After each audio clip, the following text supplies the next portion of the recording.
A rally held this afternoon in Toronto for a 23-year-old man who, up until this morning, has spent the last 2 weeks in an alleged coma inside Toronto Western Hospital, following an arrest by Toronto police.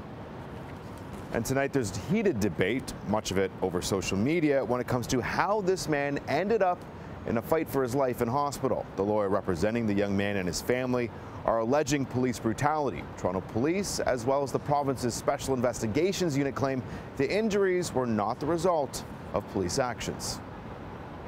Can you say any words? Okay, you're gonna call security now because you're. But my client gave me permission to videotape.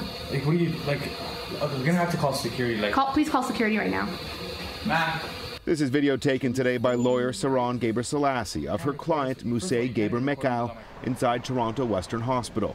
Ghobrial sent out this tweet yesterday afternoon at 5 p.m.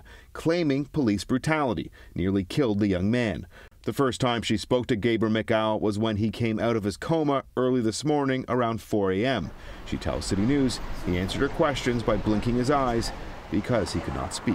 You make the claim of police brutality. What is that based on? That's based on Mr. Ghobrial's direct narrative. That's based off of what he advises both myself as his lawyer and his family. You sent out the tweet yesterday with this picture around 5 in the afternoon, and you say he was beaten almost to his death by 14 Division, though as of 5 yesterday afternoon you had yet to speak to him. So on what basis were you claiming police brutality?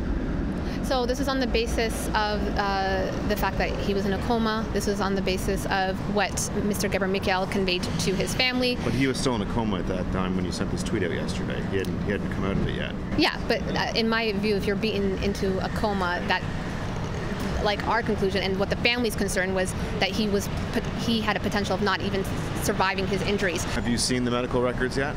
We have 7 days, so a request has gone in, and so we have, by law, they have 7 days to produce the medical records. Toronto Police Association boss Mike McCormick fired off this tweet today that reads, SIU not invoking their mandate on fabricated claims of police brutality by @Saron Geb. Toronto Police Association calling for @Saron Geb to remove these bogus tweets and apologize to our members as we look at legal action.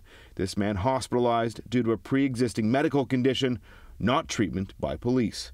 Toronto police allege he was arrested after they found him driving a stolen vehicle that he drove towards officers on bicycles, knocking them into traffic. Ghobrial is facing 9 charges, including assaulting a police officer ×3. This photo was taken of the 23-year-old on June 5th, 2 days after he was hospitalized. Police notified the province's Special Investigations Unit of the incident 2 days after the arrest.